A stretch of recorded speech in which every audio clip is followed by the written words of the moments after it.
Hey, Dr. Jon Finn here. Welcome to the Habit Mechanic podcast. Right now, you can get my new best-selling book, Train Your Brain for the AI Revolution, at tougherminds.co.uk. The digital book, audiobook, and physical book are all available at a special price that you won't find anywhere else.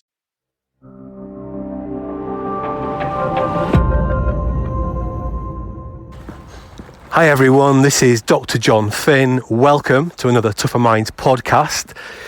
I'm out walking again and I'm reflecting on remote working, hybrid working, work of the future as some people are calling it, and the challenges, the inevitable challenges that brings.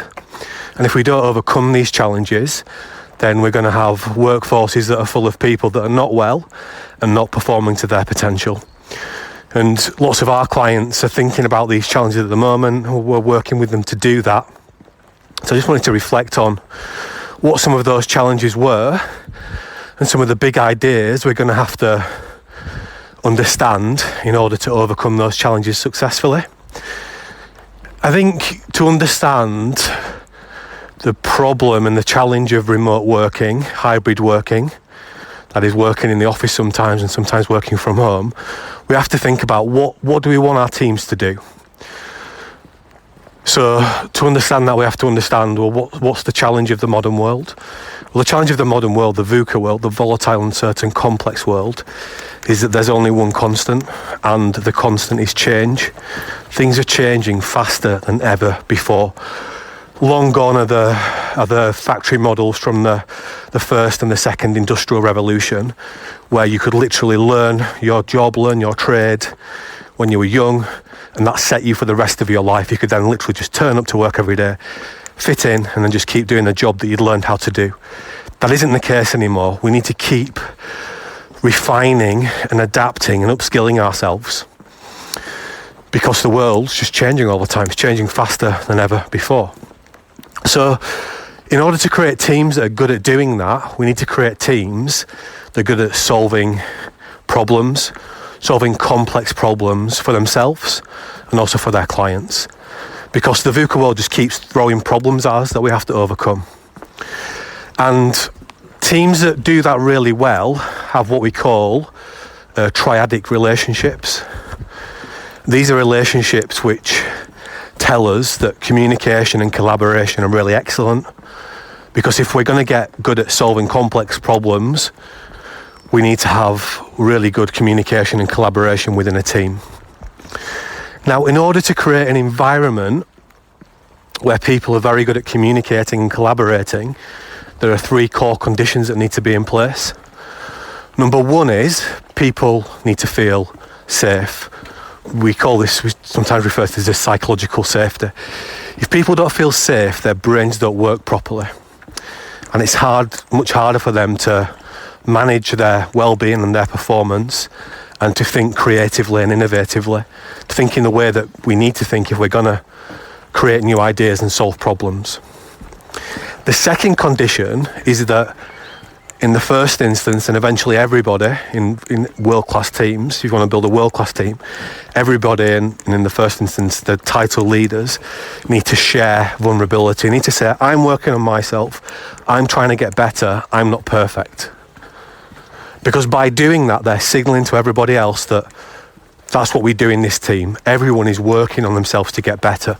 Nobody's the finished article, because the skill set you required to be at your best in the last 12 months will not allow you to be your best in the next 12 months, because the world is changing all the time.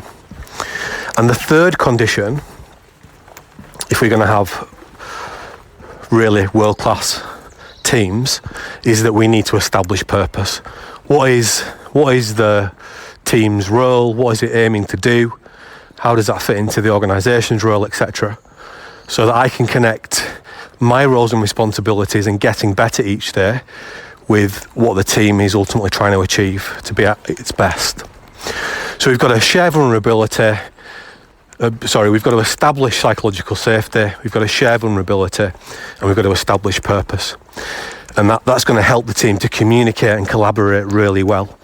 Now, one of the core brain technologies that allows every individual in the group to do that individually and collectively, is a part of the brain called mirror neurons.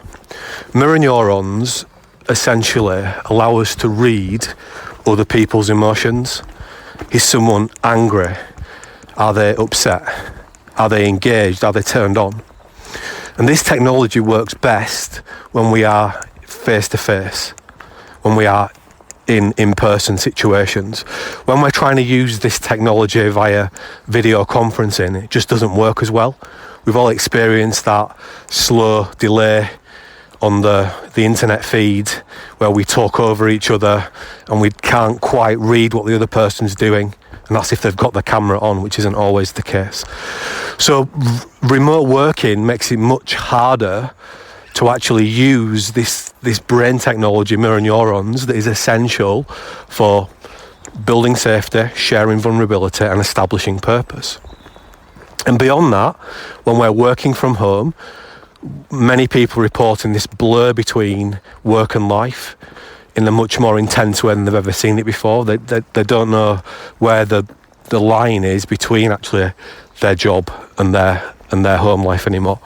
And that's causing many what I'd call sources of strain, these little stresses that are caused by what I describe as disconnections of meaning systems, which essentially make people more stressed in an unhelpful way. And these stresses, they add up and they stop people sleeping properly and they stop their brains working properly, and they mean that people's well-being gets reduced, and that means that they can't perform to their potential, etc. So people just get into a big cycle of a negative state of being, which makes both individual and ultimately team performance more difficult. So there's some of the challenges with the hybrid model of work that we're going into. So what are the solutions? Well, in order to find the solutions, we have to use science. We have to use behavioural science and neuroscience and psychology. And we combine that to call it leadership science. So we're pioneering the understanding of leadership science to help businesses perform to their potential. And I would say that we can use leadership science to inform probably three broad things that we're going to have to get much better at if we're going to succeed with the hybrid work models that we're all looking to adapt. So the first thing we can use leadership science to help us to do is create what we call team power. So as we've just pointed out in the challenges of hybrid work, being a really successful world-class team will just get more difficult. So in order to overcome that challenge, we have to help people to understand what good teams, what high-performing teams do in order to be successful. And that's why we've created our team power model, which is a 5-stage model that allows everybody in the team to understand both their very obvious roles and responsibilities, but also their invisible roles and responsibilities, like getting better at regulating their emotions, like making sure that they're doing their very best to be at their best, like making sure they're looking after their brains properly, etc., like making sure they're bringing their best self to every meeting. We can use that team power model to make it easier for teams to be at their best. And we've started to do that really successfully, because everyone in the team, not just the leaders, need to understand what good teams do in order to be successful. The second thing we can use leadership science to do is recognise that actually leading a team is just going to get more difficult.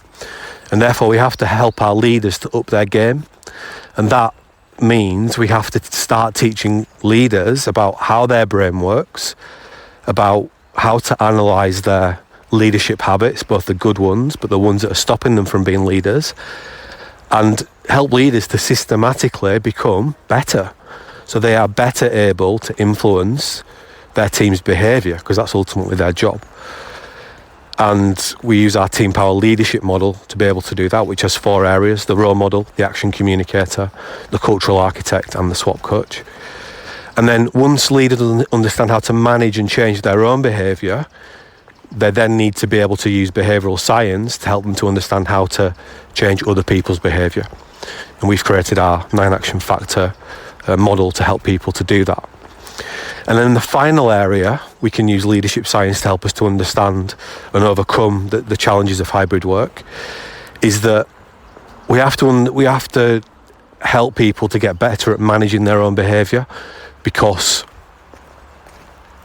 leaders will be less effective at influencing their team's behaviour in this new hybrid work model, and therefore we have to empower each individual in the team to get better at managing their own behaviour.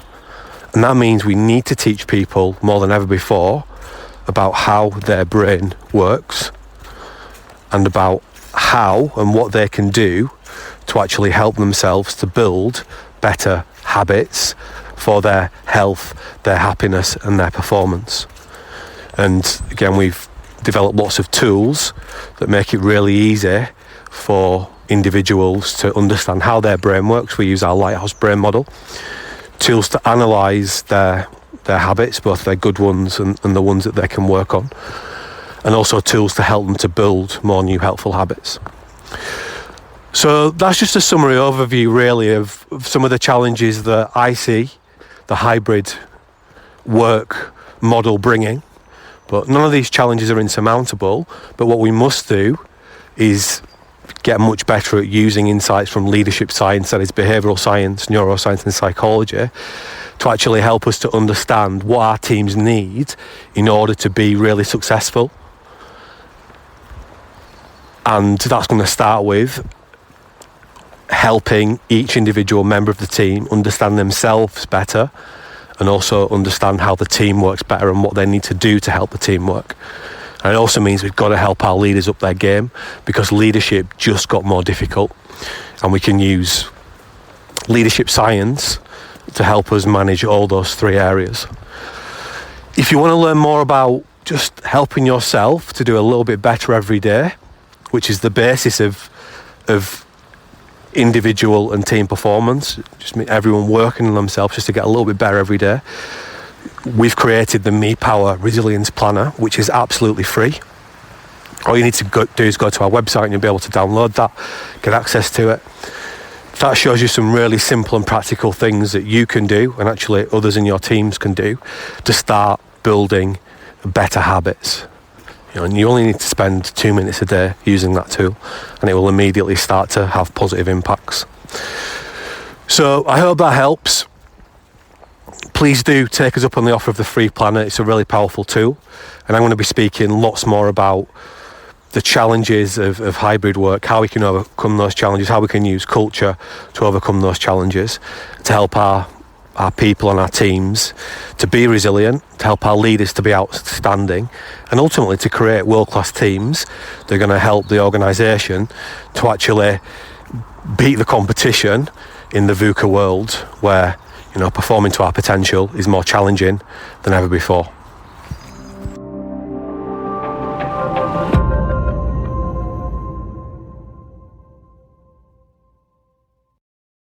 Thanks for listening to the Habit Mechanic podcast. If you liked it, please subscribe and tell someone else about one of the ideas or insights that you found most interesting.